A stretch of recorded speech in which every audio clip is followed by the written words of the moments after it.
Nous reprenons donc nos travaux. Nous avons le plaisir d'accueillir maintenant l'Institut national de santé publique, comme on l'appelle ici, l'INSPQ.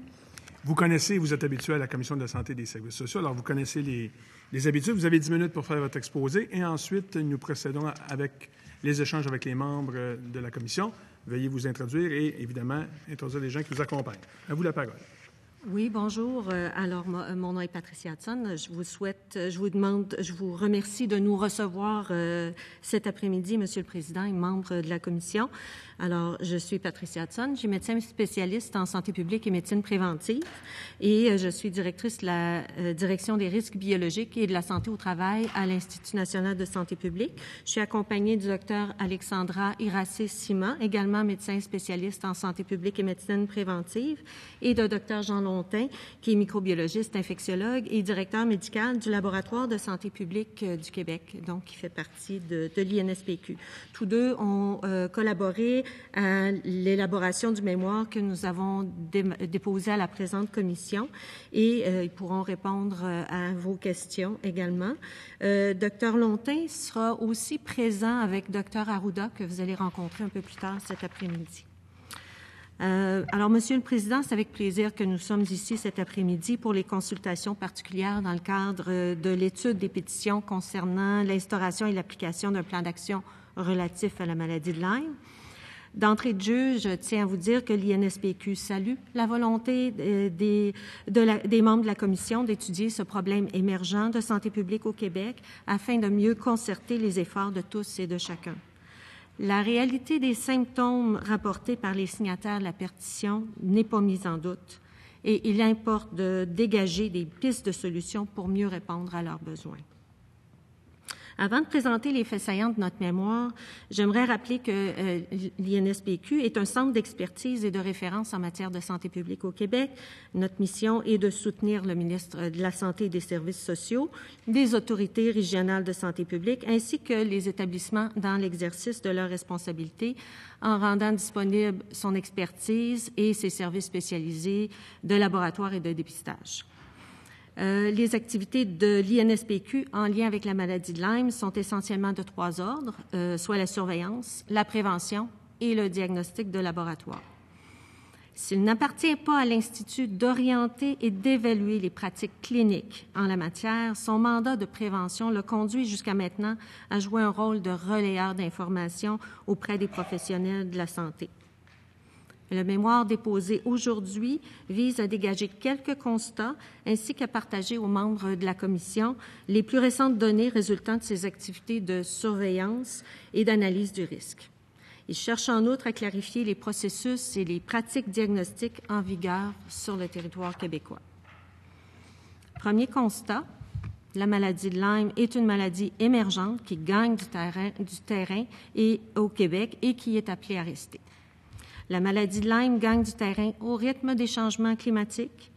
Depuis le premier cas de maladie acquis au Québec, déclaré à la santé publique en 2006, on constate chaque année un nombre grandissant des zones à haut risque d'acquisition de la maladie, qu'on appelle des zones endémiques, c'est-à-dire que les tiques y sont bien établis. On constate aussi un élargissement de la zone géographique dans laquelle se trouvent les animaux hôtes des tiques infectées, une répartition beaucoup plus vaste des tiques sur le territoire et un décuplement du nombre de tiques Ixodes scapularis, qui est la tique principalement responsable de la transmission de la maladie de Lyme au Québec. Ces réalités concordent avec la hausse des cas signalés de maladie de Lyme chez les humains et acquis au Québec. On trouve des explications de ce phénomène dans les changements climatiques, certes, mais aussi dans une plus grande sensibilisation de la population et une meilleure reconnaissance de la part de cliniciens. Deuxième constat, les activités de surveillance et de prévention sont constamment mises à jour. Comme l'atteste la ligne du temps des activités auxquelles ont été associés l'Institut présenté à l'annexe 2 de notre mémoire, le Réseau québécois de santé publique se mobilise progressivement depuis 20 ans et à ce titre, le Québec fait figure de pionnier au Canada. L'INSPQ adapte constamment ses activités à la réalité épidémiologique de la maladie et aux nouvelles connaissances afin de mieux protéger la population. Nous collaborons avec les universités et autres partenaires organisationnels pour faire avancer les connaissances et partager les résultats des recherches. Des expertises en santé animale, en biologie, en sciences de l'environnement et en santé humaine sont partagées afin de mieux répondre à l'émergence de cette maladie. En l'absence d'un vaccin efficace pour protéger la population contre la maladie de Lyme, les activités de prévention et de surveillance prennent toute leur importance. D'abord, parce que les moyens préventifs doivent être mis en œuvre pour éviter autant que possible que les individus soient piqués par une tique infectée. Ces moyens gagnent à être connus, relayés et renforcés. Certaines pratiques sont à adopter par la population lorsqu'ils pratiquent des activités extérieures dans des zones à risque d'exposition aux tiques, que ce soit avant l'activité, pendant l'activité ou après l'activité, tout en se rappelant qu'un retrait rapide des tiques diminue significativement le risque de transmission de la maladie. Ensuite, parce qu'un traitement efficace de la maladie est disponible lorsqu'il est diagnostiqué à temps, il importe que la population surveille l'apparition des symptômes dans le mois qui suit une activité extérieure dans une zone à risque. Dans certains cas, les personnes piquées par une tique dans un secteur géographique à haut risque et répondant à certaines conditions peuvent recevoir une dose d'antibiotiques en prévention. Le traitement de la maladie, quant à lui, est relativement simple lorsque la maladie est en phase précoce, mais se complexifie lorsque la maladie est avancée. C'est pourquoi l'INSPQ a déployé, en collaboration avec ses partenaires, beaucoup d'efforts pour cartographier le risque d'être piqué, pour informer et former les professionnels de la santé à cette nouvelle réalité en fonction de la nature et du lieu de pratique. Ceci afin de leur permettre de suivre l'avancement de la maladie sur le territoire québécois. Dans le même esprit, d'autres outils ont été élaborés, par exemple un guide d'identification des tiques et une formation en ligne à l'intention des cliniciens. D'autres intervenants, comme des gardiens de parcs publics dans les régions à risque, ont été formés pour mieux intervenir auprès des citoyens ou pour alimenter la surveillance des tiques en sol québécois. Je vais céder la parole au Dr Lontin qui va vous entretenir des activités de diagnostic et des besoins de recherche. Merci. Les personnes atteintes de la maladie de Lyme vont présenter, rappelons-le, un tableau clinique qui va être différent selon le stade de la maladie. Et ce stade va déterminer la façon d'établir le diagnostic. Ainsi, au stade précoce localisé de la maladie, la présence d'un érythème migrant chez quelqu'un qui a habité ou visité une région où la maladie de Lyme est endémique est suffisante pour établir un diagnostic et commencer les traitements. Dans ces situations, aucun test de laboratoire n'est requis pour confirmer le diagnostic clinique. En ce qui a trait au diagnostic d'un stade avancé de la maladie, les analyses de laboratoire offertes respectent les évidences scientifiques actuelles et les lignes directrices nord-américaines en vigueur.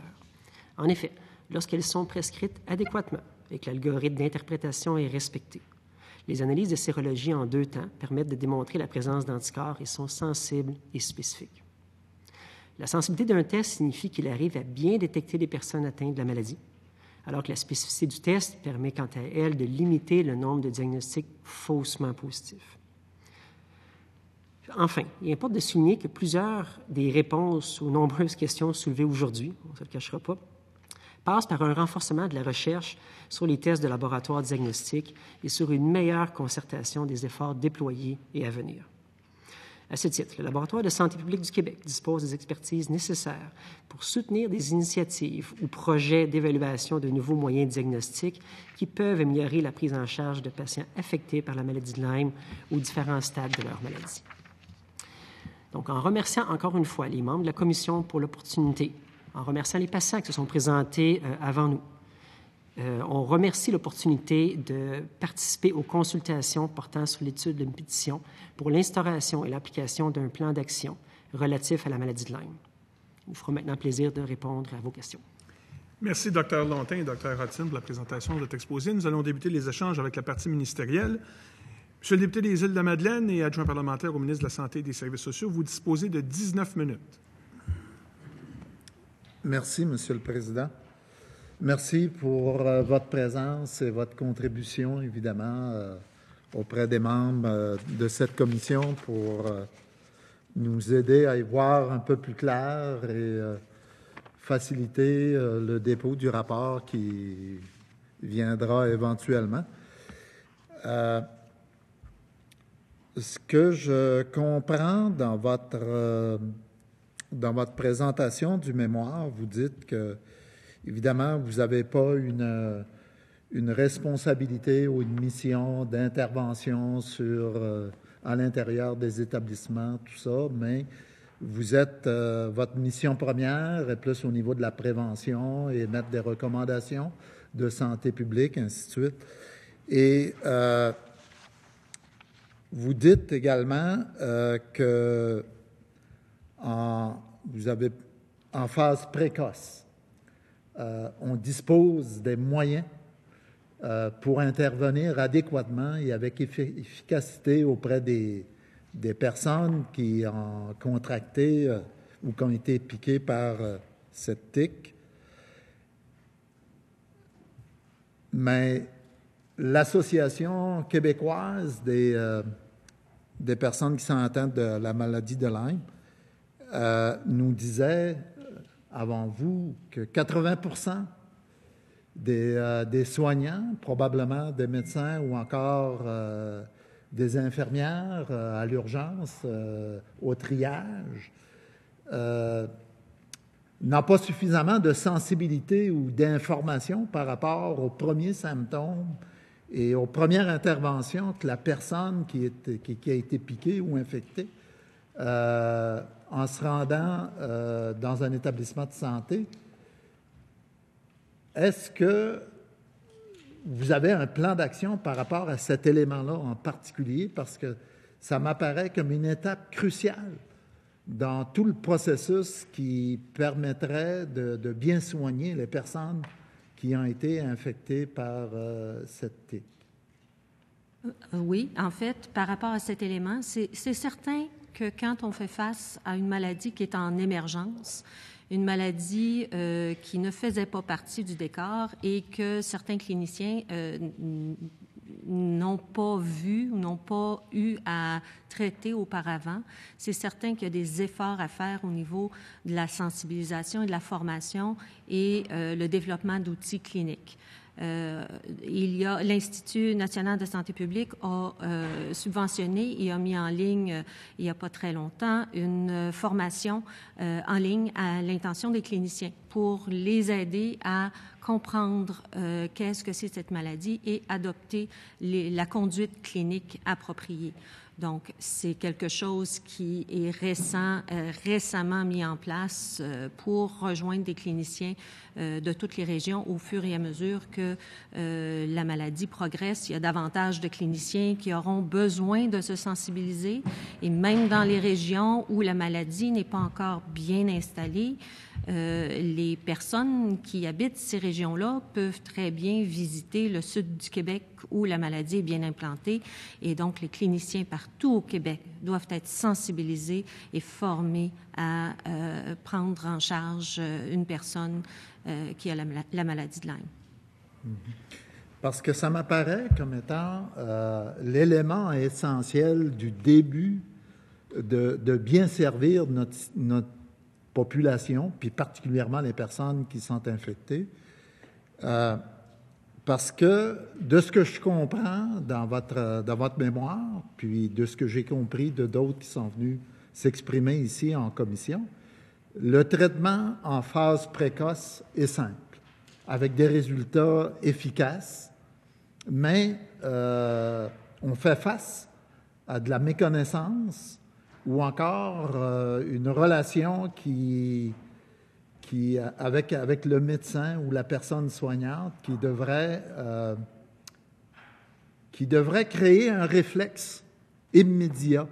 Et j'ai l'impression que ce n'est pas assez soutenu comme information à l'intérieur des établissements de santé, que ce soit les hôpitaux ou différentes cliniques, pour justement faire en sorte que cette intervention-là, elle se fasse lors de la première rencontre avec la personne qui a été infectée.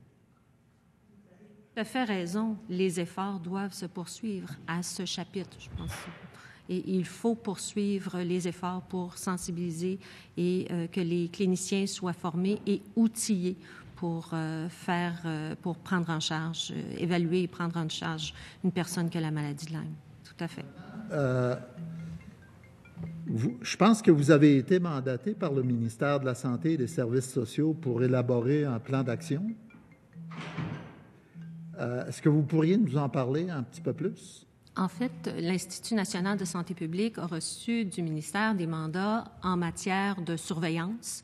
Donc, c'est pour ça que l'établissement de cartes de risque pour soutenir à la fois la population, mais aussi les cliniciens pour reconnaître les zones qui ont pu être davantage propices à l'acquisition de la maladie de Lyme. Donc, c'est sûr que la surveillance, c'est le mandat principal. Il y a un groupe de TIC également, un groupe d'experts sur les TIC qui a été mis en place et il y a certains partenariats qui ont été créés aussi avec des universitaires, avec des gens de d'autres ministères. Donc, ce sont les mandats sur lesquels nous travaillons, en plus du mandat de base du laboratoire de santé publique en tant que laboratoire de microbiologie de référence pour le Québec. Ma dernière question, après ça, je passerai, Monsieur le Président, ou vous passerez la parole à mon collègue. Du point de vue de l'institution que vous êtes et en rapport avec votre mission, comment est-ce que vous qualifiez les services au Québec liés aux interventions par rapport à cette problématique de santé publique? Comment est-ce que vous qualifiez le Québec par rapport aux autres provinces ou ailleurs dans le monde?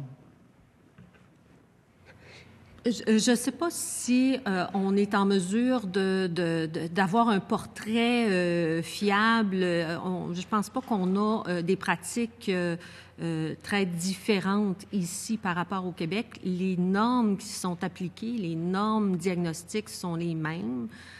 La pratique, c'est une maladie en émergence. On sait qu'il y a des efforts, il y a bon nombre d'efforts qui sont mis en place pour sensibiliser les gens. Je pense que c'est un défi auquel font face, dans nos collaborations avec nos collègues du reste du Canada, on voit qu'ils font face au même défi aussi d'une maladie qui est en émergence et pour lequel on est en train de mettre en place un bon nombre d'actions qu'il va falloir continuer à renforcer, à renchérir et toujours à adapter en fonction de l'évolution des connaissances. Merci. Merci, M. le député des Îles-de-la-Madeleine. Monsieur le député de Trois-Rivières. Merci. Il reste 10 minutes 40. Excellent. Je vais continuer un petit peu sur la même tangente que mon collègue des Îles-de-la-Madeleine. Moi, je suis issu du milieu économique, du développement économique, et on est reconnu au Québec pour être une société extrêmement innovante. On a des idées en technologie de l'information, en jeux vidéo. On est devenu une sommité mondiale. On fait les effets spéciaux dans des films d'action. Je ne comprends pas qu'en santé, je sens aujourd'hui, avec ce que j'ai entendu, qu'au Québec, on est peut-être un petit peu en arrière au niveau de la santé. Ça me fatigue un peu. Qu'est-ce qui fait que je ne sens pas aujourd'hui qu'on est en avant de la parade, qu'on est capable de dire, regardez, au Québec, on est innovant, on va trouver des méthodes, on va trouver des protocoles, on va faire des choses différemment. Ce que j'ai entendu tantôt, on me disait que dans certains endroits, aux États-Unis, entre autres, bon, il y a des façons de procéder, peut-être qui ne sont pas encore reconnues, mais qui semblent donner des résultats. Qu'est-ce qui nous empêche d'aller plus loin, plus rapidement, au bénéfice des gens? Parce que, comme disait mon collègue tout à l'heure, il semblerait que le fait d'avoir un diagnostic très tôt, le fait d'avoir un traitement hâtif au niveau de la maladie va faire en sorte qu'il va y avoir des impacts beaucoup moins grands. Et là, il semblerait que on a de la misère à diagnostiquer. Est-ce qu'on donne les bons traitements? Est-ce qu'on ne veut pas donner le traitement? Pourquoi on ne va pas trop avec un traitement ou pas? Puis là, quand j'entends dire des gens, bien, je suis allé aux États-Unis puis ça va beaucoup mieux. Comment ça fait qu'on ne donne pas ça ici au Québec? J'aimerais vous entendre un peu là-dessus. Je peux répondre. Effectivement, je pense d'entrée de jeu, je veux rassurer, on n'est pas derrière la parade. On est dans la parade.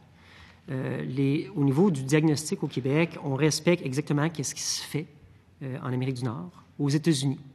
C'est important parce que quand on dit les États-Unis font ça différemment, il y a quand même un bémol assez important. Si je vous dis, vous avez une maladie de Lyme, puis choisissez un hôpital, n'importe quel, clinique Mayo, le Mass General, Harvard, n'importe quoi, vous allez là, les tests qu'ils vont vous donner, c'est les mêmes tests qu'ici. Le même ELISA, le même Western blot, les mêmes critères d'interprétation. Aux États-Unis, c'est qu'une médecine privée et qui peuvent offrir des tests et les interpréter différemment. Donc, ce n'est pas les États-Unis. Les États-Unis ne sont pas un bloc monolithique de ce côté-là. Donc, nous, nos guides actuels qu'on offre au Québec sont en lien direct avec ce qui est à faire dans le reste du Canada, peu importe la province, avec les Américains dans les centres académiques universitaires et même les guidelines européens. Les guidelines européens sont aussi un ELISA en 2 temps, avec une confirmation par Western blot. Donc, on n'est pas derrière la parade. OK. Je continue un petit peu dans... Tantôt, vous parliez de formation en ligne, entre autres, que vous faites. Bon, vous avez un double mandat, oui, la santé publique, mais également s'assurer que on distribue bien l'information. Formation en ligne pour les cliniciens, est-ce que c'est suffisant? Est-ce que c'est obligatoire, cette formation? Est-ce que vous êtes en mesure de savoir qui sont les cliniciens qui l'ont suivi? Est-ce que tous nos cliniciens au Québec l'ont suivi? Est-ce qu'il y a une attestation? Moi, j'ai dans le domaine financier, on avait à faire des unités de formation continue à chaque année, des attestations. On devait prouver à l'AMF qu'on avait fait nos cours et tout et tout. Est-ce qu'on a un suivi? Est-ce que c'est suffisant pour nos cliniciens, une formation en ligne? La formation en ligne peut répondre aux besoins de formation du clinicien, c'est certain. Mais au niveau du Collège des médecins, en tant que médecin, une formation continue, le médecin doit se mettre à jour dans une panoplie de sujets, vous comprenez très bien, hein, ça va de l'hypertension au diabète, la maladie de Lyme. Donc, pour un médecin de famille, un médecin de première ligne, se maintenir à jour dans tous les aspects médicaux, c'est effectivement, moi, je lève mon chapeau, parce que, comme je le dis, être spécialiste, c'est beaucoup plus facile qu'être omnipraticien, parce qu'on a juste des affaires plus pointues à connaître. Donc, effectivement, il y a un enjeu de ce côté-là en termes de formation, et c'est probablement quelque chose qui va découler de discussions comme on a aujourd'hui. Donc, si je comprends bien, il y a peut-être lieu d'avoir une certaine amélioration en termes de formation de nos cliniciens pour mieux connaître la maladie de Lyme. Est-ce que je comprends bien ce que vous me dites? Parce que ce n'est pas le mandat de l'INSPQ, donc là, c'est pour ça que c'est devenu un peu plus délicat Est-ce qu'on peut aller plus loin au Québec? Est-ce qu'on devrait, parce que je fais un parallèle avec ce qu'on entendait tout à l'heure de Dr. Lloyd, qui mentionnait que la maman tique peut avoir entre 2000 et 5000 bébés. Ça fait peur. Ça fait peur qu'il risque d'y avoir d'autres personnes qui vont être infectées. On parle d'animaux domestiques, on parle éventuellement peut-être de la viande. Moi, j'entends ça, puis comme député pour ma population, bien, c'est un petit peu inquiétant. Je veux m'assurer que nos systèmes en place, que notre système de santé, que notre réseau de médecins, de cliniciens est prêt à faire face à... Je ne veux pas alerter les gens, on n'est pas à une épidémie, mais ce que j'entends, c'est qu'il y a des solutions, mais il faut s'assurer de diagnostiquer très tôt. Il faut s'assurer d'être capable de rapidement dire « voici c'est quoi la maladie, voici le traitement » pour être sûr qu'on n'ait pas de problème. Est-ce qu'on est équipé pour diagnostiquer?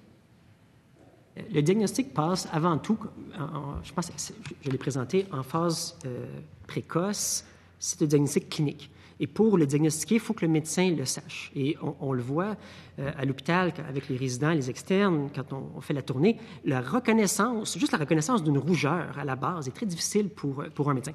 Donc, il y a des besoins de formation. Moi, je vais toujours supporter toute initiative pour améliorer la connaissance du corps médical envers le diagnostic, surtout quand le diagnostic est clinique. En médecine, quand on a des tests paracliniques pour s'appuyer, c'est toujours rassurant pour tout le monde. On pense qu'une pneumonie, on fait un rayon X. Ah, bien là, finalement, je l'entendais, mais c'est prouvé. Avec les maladies infectieuses, c'est souvent comme ça aussi. On peut suspecter une maladie, mais quand on a un diagnostic sur une feuille de papier écrit noir sur blanc, c'est très rassurant à la fois pour le médecin et évidemment pour le patient. Par contre, quand on arrive dans des situations où le diagnostic est avant tout clinique, le médecin doit avoir une bonne confiance dans ses aptitudes pour diagnostiquer et différencier une rougeur d'une autre rougeur. Je suis certain que mon collègue Dr Kadir va le comprendre. Il y a beaucoup de choses qui sont rouges dans une urgence et différencier ça d'un érythème migrant, c'est pas facile. On a la forme classique, environ peut-être la moitié des patients. Dans les autres cas, ça va être des rougeurs qui peuvent être un peu différentes. Donc, il y a effectivement un enjeu de ce côté-là, mais je ne peux pas, au nom de l'INSPQ, m'avancer sur quels moyens devaient être pris, mais c'est certain que je vais supporter toute initiative dans ce sens-là. Et dans le but de donner un soutien à notre population, de bien diagnostiquer, de bien traiter notre population, il y a peut-être lieu dans les semaines, les mois à venir de se pencher sur comment on fait aujourd'hui, quels sont nos processus, nos procédés, formation, etc., en fonction des problématiques qu'on a entendues aujourd'hui, les problématiques de santé, et il y a peut-être lieu de s'asseoir et de dire, bon, quelles sont les améliorations? Est-ce que c'est quelque chose que vous êtes prêt à travailler éventuellement, dire, prendre des portraits d'aujourd'hui, on regarde ce qu'on fait, force est de constater qu'on peut peut-être faire mieux. Donc, qu'est-ce qu'on peut faire pour améliorer la rapidité du diagnostic, améliorer la rapidité des traitements? Bon, je ne suis pas médecin, c'est quand même pas évident. Bon, on parle de rougeur. Ça semble pas facile de diagnostiquer la maladie de Lyme, mais je pense qu'il va y avoir un travail à faire à court terme. Et là, il ne me reste plus beaucoup de temps. Je veux vous amener un petit peu sur le côté prévention. Donc, diagnostiquer, traiter nos gens, c'est extrêmement important. Mais l'autre volet, comme j'ai dit à tous les autres groupes, moi, ce qui me fait peur, c'est que dans 5 ans, 10 ans, 15 ans, je regarde les tableaux qu'on a, des croissances incroyables de gens qui sont atteints. Là, on a 2017, mais là, je regarde, j'ai des enfants, des petits-enfants, puis je me dis 2027, 2037, on va être rendu où? Combien de personnes vont être infectées? Donc, en termes de prévention, on peut faire quoi? On fait quoi au niveau des NSPQ pour dire comment on peut mieux prévenir les gens, comment on peut mieux travailler? Est-ce qu'il y a des produits, est-ce qu'on peut essayer d'enrayer les tiques? Est-ce que c'est vraiment les gens doivent se protéger mieux? Est-ce qu'il y a des produits qui pourraient être mis au point? Je ne sais pas comment on peut mieux prévenir et c'est quoi votre plan en prévention versus la population? Population, en fait, le message principal, c'est que les personnes doivent apprendre l'existence des tiques maintenant sur notre sol. Et donc, il y a des mesures de prévention qui doivent... Le plus important, c'est ça. C'est qu'ils apprennent à prévenir les piqûres de tiques et identifier rapidement les piqûres de tiques pour retirer les tiques avant que l'infection ait lieu. Donc, il y a vraiment un changement de pratique de la population lors de leurs activités extérieures. On l'a vu dans le nord-est des États-Unis où eux sont aux prises avec la maladie de Lyme depuis plus longtemps parce que c'est une maladie qui a fait sa progression vers le nord. Et donc, là-bas, la population est davantage au courant de l'existence de la maladie de Lyme et des mesures de prévention. Donc, il y a des efforts de prévention qui doivent se poursuivre ici au Québec. Mais je pense que oui, parce que je prends mon exemple personnel. Je suis un amateur de montagne. J'ai fait le Mont Washington les 4 dernières années. J'y vais toujours en automne faire des montagnes dans le nord-est des États-Unis. Et une chance que je suis député, parce que j'aurais jamais su qu'il y avait cette maladie-là. Et là, j'apprends ça aujourd'hui. Je vais être beaucoup plus alerte lorsque je vais aller en montagne. Mais j'habite au Québec depuis toujours et je ne connaissais pas l'existence et les risques reliés à ça. Donc, je pense que comme gouvernement, comme parlementaire, comme institution, je pense qu'on a tous qu'on va avoir un travail à faire pour informer la population. Parce que moi, Monsieur le député de Trois-Rivières, ça met un terme à ce bloc d'échange avec nos invités de l'INSPQ. Maintenant, je me tourne vers l'opposition officielle. Monsieur le député de Labelle, vous disposez d'un bloc de 11 minutes 30. À vous la parole. Oui. Encore une fois, je vais laisser un peu de temps à mon collègue de Mercier, mais merci d'être avec nous aujourd'hui. Je veux faire du pouce sur ce que mon collègue disait, là. Cet été, là, concrètement, là, qu'est-ce qu'il va y avoir de différent avec l'année dernière? Ma fille est dans une école secondaire. Là. Avant les vacances de cet été, est-ce qu'elle va recevoir de la part de la Santé publique du Québec une information particulière qu'elle va pouvoir amener à la maison pour être informée de ce qui se passe? Est-ce qu'il y a des actions concrètes qui, dès cet été, on va voir arriver dans la population? Parce que, bon, tu sais, je lis à quelques endroits, là, il faut faire plus de prévention. On le sait qu'il faut faire plus de prévention, mais pouvez-vous me confirmer que dès cette année, il y a un plan d'action spécifique qui est mis en place qu'on n'avait pas l'année dernière? En fait, je laisserai le soin au Dr Arruda peut-être de compléter parce que les activités de communication sont davantage dans sa responsabilité. Notre travail à l'Institut national de santé publique, c'est de fournir au ministre les données, les portraits de santé, les données épidémiologiques, les travaux qui découlent des comités d'experts pour que ça se traduise en actions concrètes de sensibilisation auprès de la population, là où ils ont besoin d'avoir de l'information.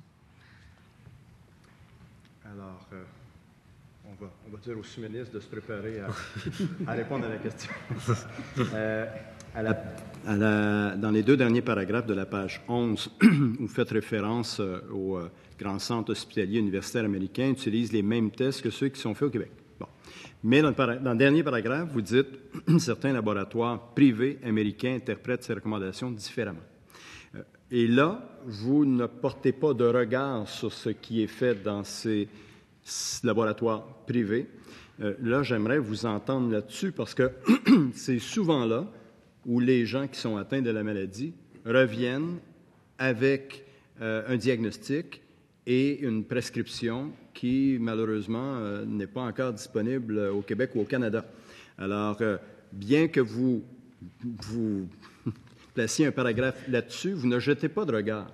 Alors, j'aimerais que vous me disiez ce que vous en pensez. C'est une question qui est complexe, si je ne veux pas être surtout mal interprété. C'est une problématique qui est complexe parce qu'à la base, on a un patient qui a des symptômes, qui souffre de quelque chose et qui cherche une réponse à ces symptômes. Quand on fait les tests au Québec, au Canada, avec les critères, le diagnostic est négatif. Ce n'est pas la maladie de Lyme. Donc, ces personnes cherchent une réponse, évidemment. Le problème des tests de laboratoire, c'est que ce sont des tests qui peuvent être assez complexes à interpréter. On a des critères, les fameux critères, entre autres, vous avez peut-être entendu parler avec le Western blot. On fait des tests et on regarde combien de bandes vont allumer avec le sang du patient. Le patient, évidemment, n'est pas quelqu'un qui est stérile. Il a une flore, il a été exposé à beaucoup de pathogènes au cours de sa vie. Et ces pathogènes-là laissent une espèce de cicatrice sérologique. À chaque fois que je vois quelque chose, il y a des anticorps qui se sont faits. On a des millions et des millions d'anticorps différents dans notre corps. Donc, quand on les fait sur un Western blot et qu'on les fait migrer, il va y avoir des réactions croisées. Donc, c'est important d'avoir des critères pour interpréter ces tests-là. Au niveau de la maladie de Lyme, ce n'est pas quelque chose qui est spécifique à cette maladie-là. Je peux prendre une autre maladie, par exemple, le VIH, que vous connaissez probablement tous. Le VIH est diagnostiqué de la même manière. On commence avec un ELISA très, très sensible et ensuite est envoyé au Western blot pour confirmation. Juste, tantôt, on a fait référence à ça, que le Western blot ne confirmait pas souvent les ELISA, et c'est normal. L'ELISA, on veut un test très, très sensible pour un ratissé large, et ensuite, on vient confirmer. Dans le cas du VIH, quand on confirme au Western blot, c'est environ 1 patient sur 2.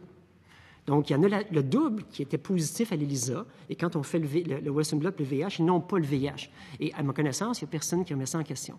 Et le VIH, est fait avec le Western blot, on a besoin de tant de bandes sur tant de bandes pour dire que c'est un VIH. Quand on diminue le nombre de bandes, la ligne immédiate qu'on va traverser, c'est la spécificité. On va rentrer dans les faux positifs. C'est un peu, si je vais trop simplifier, mais si je vous dis, j'ai derrière moi, comme dans Passe-Partout, j'ai un animal, il y a 4 pattes, il y a de la fourrure, il y a des oreilles pointues, il y a une moustache. Bon, avec des critères, on est capable de dire c'est un chat.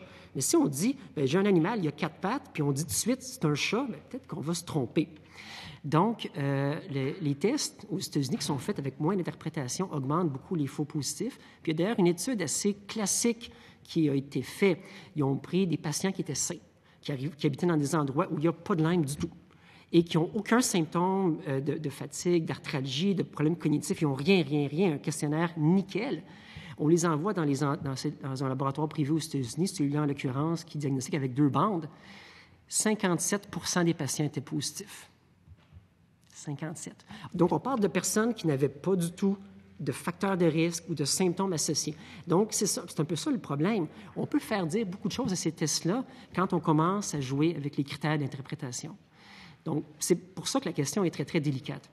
Je permettrais... OK, allez-y. C'est parce que le temps file, puis écoutez, je vais me permettre juste une dernière question parce que je vais laisser du temps à mon collègue et puis j'aurais plusieurs autres sous-questions, mais vous dites à la conclusion de votre rapport à la page 13, des activités de recherche supplémentaires doivent être faites et à la page 12, vous dites, si un financement est confirmé prochainement, on pourra en faire plus. C'est le budget la semaine prochaine. Pouvez-vous nous dire concrètement qu'est-ce que vous vous attendez, à quoi, qu'est-ce que vous auriez de besoin? Non, mais c'est vrai, la question se pose parce que j'entends ça, mais en même temps, il ne faut pas que ça demeure un vœu pieux. Concrètement, qu'est-ce que vous souhaitez pour être capable de passer à l'action, de faire plus de recherche? C'est rare qu'on a la chance d'avoir cette question-là ici. C'est un peu intimidant. Au niveau de la recherche, il y a une foule de recherches. Il a été évoqué tantôt par les présentateurs précédents, notamment au niveau de l'approche syndromique. Quand on a un syndrome, on peut penser que c'est ça, mais c'est peut-être beaucoup d'autres pathogènes. Les tiques, c'est loin d'être propre. Il y a plusieurs affaires qui peuvent se promener. Donc, si ce n'est pas Borrelia burgdorferi, est-ce que c'est d'autres choses? Et la meilleure façon d'investiguer ça, ça va être avec des études, en recrutant des patients, les patients qui sont derrière moi, des cohortes, et on fait des tests, on fait des panels, on développe, on fouille, parce qu'il faut trouver qu'est-ce qu'ils ont. Et actuellement, avec nos tests, on ne répond pas. Et nous, on est prêts, mais si c'est un chiffre, on pourra en parler tantôt avec le sous-ministre. Ça va. Merci beaucoup, M. le député de Labelle. Maintenant, je vais vers le deuxième groupe d'opposition. M. le député de Lévis, vous disposez d'un bloc de 7 minutes 45. À vous la parole. Merci, M. le Président. Depuis ce matin, on comprend le phénomène. Vous savez, l'Internet, ça a tout de bon puis tout de mauvais en même temps. Je suis en train de regarder des images d'érythèmes migrants, puis je suis convaincu qu'il y a des gens qui, à la maison, se rappellent des éruptions ou des rougeurs en disant « Mon Dieu, est-ce que je suis touché ou je ne le savais pas? » Oui, ça devient inquiétant. C'est pour ça que l'exercice qu'on fait maintenant est extrêmement important. Je comprends, puis je résume, je vais aller sur 2-3 questions un peu plus précises. Même test que partout ailleurs, mais ça prend des recherches pour des tests plus efficaces. Grosso modo, c'est ça. C'est ça que vous nous dites. Il faut qu'on investisse là-dessus, qu'on investigue, puis qu'on fasse, qu'on rencontre, qu'on ait des patients sur lesquels on va continuer à travailler, tout ça. Je comprends aussi, Madame le disait, vous dites, c'est un problème émergent partout, alors où se placer par rapport aux autres? On a entendu tantôt, en Europe, il y a un problème, aux États-Unis, il y a des problèmes, chez nous, il y a des problèmes. On est conscient de la chose. Vous dites, nous donnons des données pour faire en sorte qu'ensuite, on puisse éventuellement déterminer des plans d'action et agir. Je vais vous poser la question d'une autre façon.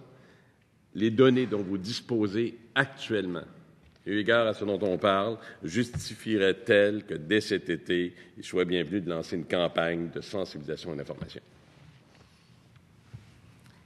Oui. Je pense qu'effectivement, il y a des données qui nous disent que la maladie de Lyme est installée dans certaines zones plus particulièrement et clairement, la population doit avoir davantage d'informations pour savoir que ça existe et comment se prémunir. En ce sens-là, l'information, ça peut prendre divers canaux et j'imagine on peut penser à un paquet de choses. J'ai mon collègue qui fait des montagnes, qui se promène partout, qui n'a jamais eu vent ou en tout cas conscience de ça. Ça pourrait prendre la forme, j'imagine, de panneaux de mise en garde dans des sentiers pédestres pour qu'à la base, on soit au moins conscient de la prudence à adopter. Effectivement, ça, c'est une des bonnes méthodes. C'est une des méthodes qui a été explorée. C'est une méthode qui est utilisée dans certains endroits. Et d'ailleurs, c'est une des raisons pour laquelle on travaillait avec des gens des parcs publics aussi pour former leur personnel aux bases de cette maladie-là et comment la prévenir. Ça passe aussi par la formation et la connaissance de la problématique de la part des cliniciens. Vous le disiez, il y a un cours en ligne présentement, 4000 personnes, ça donne. Il est là depuis quand, ce cours-là? C'est tout récent que la mise en ligne s'est faite. Mais c'est disponible maintenant. C'est un outil aussi, même qu'on a de l'intérêt de nos partenaires du reste du Canada pour la traduire et la rendre disponible à leurs cliniciens. Avez-vous une ventilation de ces 4 000 personnes? C'est pas ça, ça s'adresse pas seulement aux médecins, ça peut s'adresser à des infirmières praticiennes spécialisées, des infirmières. Est-ce que c'est ouvert à l'ensemble des professionnels de la santé? C'est ouvert à l'ensemble des professionnels de la santé. Dans le fond, les personnes qui font des activités de première ligne, donc des infirmières praticiennes spécialisées, des médecins, etc. Donc, c'est pour ça aussi que c'est sur notre site qui est accessible à l'ensemble des professionnels. Est-ce qu'il serait bienvenu, ou ça a déjà été fait, qu'on puisse, par exemple, envoyer une directive précise, ou en tout cas, pour le moins, un avis à l'ensemble des cliniques ou des établissements de santé et des professionnels de la santé pour leur faire connaître cet outil-là? Parce qu'on est à 4 000, c'est peut-être bien, c'est pas tout le monde. Oui, je pense que définitivement, c'est intéressant de faire connaître l'existence de cet outil-là. Je vous pose une dernière question. Les gens ont abordé, là, on vient de parler du test, on vient de parler de l'information, on parle de traitement. On se l'est dit maintes fois, pris rapidement, premier traitement sur des symptômes cliniques, plus loin que des symptômes définis par des tests qui donneront les résultats qu'ils devraient donner. Puis dans une des demandes de l'association, on dit avoir une protection légale pour les médecins prodiguant des soins selon des protocoles plus efficaces reconnus mondialement, ce qui a fait dire à des gens, vous savez, il y en a qui de temps en temps sont obligés de jouer à cachette parce qu'il y a des médecins qui sont ouverts à plus traiter, mais on est très, les médecins nous ont dit, là, au Québec, il y a des clauses très restrictives à ce chapitre-là. Est-ce que vous avez un avis là-dessus? Je crois que c'est une réponse qui va être répondue, je pense, à la prochaine présentation. Oui, la réponse, oui. Ça atterrira tout à l'heure. Et vous? Pour l'instant, le Collège des médecins s'est quand même prononcé de ce côté-là. Les médecins peuvent prescrire des traitements qui sont non reconnus quand c'est fait à l'intérieur d'un cadre de recherche avec comité d'éthique. Parce que le comité d'éthique est à l'heure au niveau du Collège des médecins, je fais juste relater qu'est-ce que le Collège a comme position officielle. Pour avoir des subtilités, bien évidemment, ce serait le Collège à demander directement. Je ne veux pas vous mettre dans l'eau chaude, là, et on restera, mais est-ce que vos données, ce sera la dernière, est-ce que vos données actuellement, en fonction du nombre de cas déclarés, de la progression de la maladie, de ce qu'on doit faire, supposeraient qu'on puisse intervenir pour élargir, en tout cas, être plus permissif sur ces protocoles que des gens vont chercher ailleurs? Malheureusement, au niveau des protocoles, il y a quand même des recherches qui ont été faites. Et à date, il n'y a pas de signal qui montre qu'un antibiotique prolongé est bénéfique. Merci. Monsieur le Président. Merci beaucoup, Monsieur le député de Lévis, pour ce bloc d'échange. Maintenant, Monsieur le député de Mercier, comme expliqué plus tôt, vous avez maintenant 8 minutes de temps disponible pour faire un bloc d'échange avec nos invités. À vous la parole. Merci, Monsieur le Président. J'ai oublié tout à l'heure, je pense qu'au nom de tous les collègues de la Commission santé, on doit une fière chandelle à notre collègue de Label, Sylvain, pour avoir, et ben oui, avec la collaboration, bien sûr, des membres du groupe gouvernemental. Et bon, évidemment, je vais inclure tout le monde, mais notre collègue a quand même, disons, pris la peine de les écouter, de les accompagner et d'emmener la pétition ici, puis nous convaincre de consacrer ce temps-là, puis je pense que c'est très utile. Je voudrais bien sûr poser quelques questions à mon collègue, Dr Lontaine, tout à l'heure, mais avant, ou plutôt l'inverse. Je vais d'abord poser des questions avec Dr Lontaine, puis je viens à vous, Mme Hodson. Dr Lontaine, d'abord, l'histoire du collège ne tient pas la route parce qu'il n'y a pas de protocole de recherche actuellement. Puis, dans les hôpitaux communautaires, on est submergé par ces demandes-là. On n'a pas le setup nécessaire pour lancer des protocoles de recherche, aller au comité d'éthique. C'est pas possible. C'est juste envoyer cette directive-là chez les médecins, ça veut dire les confiner à la paralysie puis à l'inaction. Puis c'est très dangereux parce que, en fait, ça leur fait peur. Mais quand même, il y a des solutions. Je vous reviens. Mon cher collègue, je voudrais savoir, donc, si je me fie à ce que vous avez dit, actuellement, l'INSPQ se fie sur les critères diagnostiques de laboratoire de l'IDSA, l'American Infectious Disease Society. Ce sont en fait les critères du CDC. Parfait. Est-ce que vous êtes au courant que ces critères qui ont été établis, en fait, en 2006... 95 même. En 2006, le procureur général de Connecticut, où l'IDSA est situé, a poursuivi l'Infectious Disease Society of America pour trust illégal parce que des membres du comité qui avaient établi les critères était partie prenante, avait des intérêts financiers derrière les tests. Et il y a eu une entente hors cours pour réviser. Est-ce que vous êtes au courant de ça? Oui, mais même, c'est plus qu'une entente hors cours. Il y a eu effectivement une enquête en bonne et due forme auquel...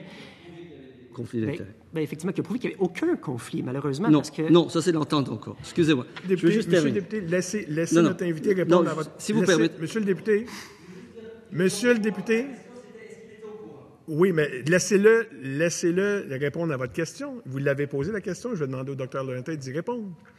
La réponse, oui, effectivement, on est au fait de la controverse, mais on est aussi au fait de la conclusion. Et d'ailleurs, la conclusion légale de l'investigation a effectivement démontré qu'il n'y avait pas lieu de modifier les recommandations et les guidelines de l'ADSC ont été réinstaurés sans aucune modification. Parce que vous n'êtes pas au courant, en 2010, le même procureur de Connecticut a envoyé un avertissement à l'IDSA pour les avertir qu'ils n'avaient pas respecté les normes de l'Institute of Medicine, qui est l'équivalent, en fait, de la division médecine de l'Académie nationale des sciences aux États-Unis. Et cette même Académie des sciences des États-Unis, l'Institute of Medicine, a retiré, chers docteurs, chers collègues, a retiré les guidelines de l'IDSA et 17 autres États américains l'ont fait, d'accord, pour reconnaître le problème qu'il y avait. Et vous savez qu'une entente hors cours, c'est justement une entente pour simplifier les procédures, pour que ça ne dure pas des années, pour que personne ne reconnaisse ses fautes. Mais il devait y avoir une admission qu'il y avait un problème révisée, et lors de la révision, il y a eu encore des problèmes. À preuve, je veux juste vous donner des preuves. Regardez la page 7 de votre rapport. Je vous emmène à la page 7 de Mme Hodgson. Vous voyez qu'en 2016 et 2017, 2016, là, c'est le moment où l'Institute of Medicine a dit « laissez faire l'IDSA ». Et 17 États ont suivi, d'accord? Entre 2016 et 2017, dans le tableau, on double, on va de 2 à 4 fois le nombre de cas rapportés par des médecins, de cas identifiés, tout d'un coup en un an. Quelque part vers le milieu de 2016, l'Académie nationale de médecine dit les tests d'IDSA ne sont pas bons, sont dépassés, obsolètes. Et là, des médecins comme moi, parce que Dr Laurentin sait que plusieurs de mes collègues, étant donné les recommandations du collège, eux ne disposent pas du même immunité à cause de mon rôle politique et reconnaissent très bien le problème. Mais maintenant, ils sont capables de reconnaître et rapporter un peu plus de cas. Est-ce que vous avez d'autres explications pour une augmentation subite de 60 à 400% des cas rapportés en un an?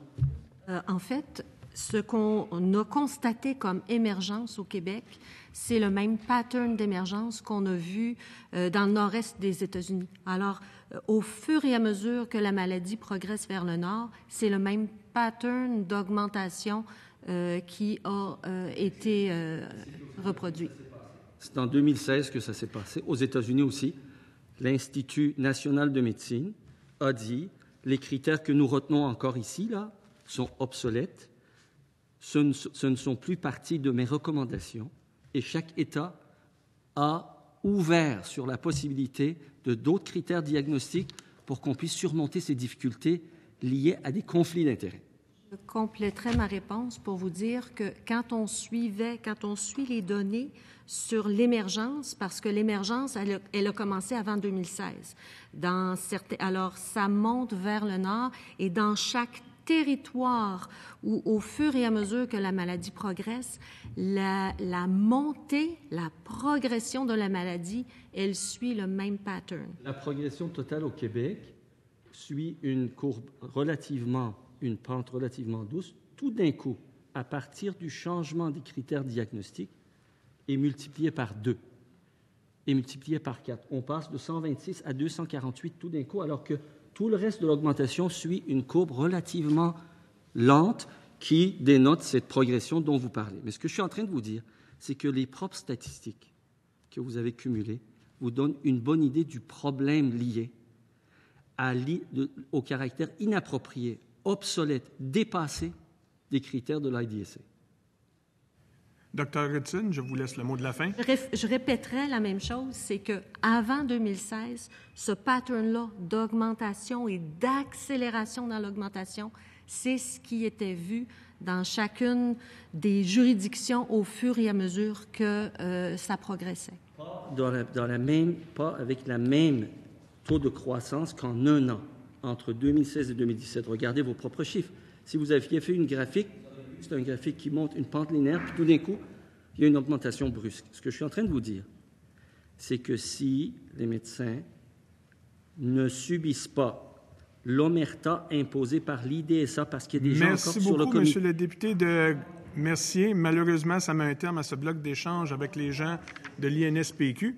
Alors, merci au Dr Patricia Hudson, Dr Jean Lontin, Dr Alejandra Iracé-Sima de votre présence et votre contribution pour les travaux de la Commission. Je suspends donc les travaux et j'invite le directeur national de santé publique à prendre place.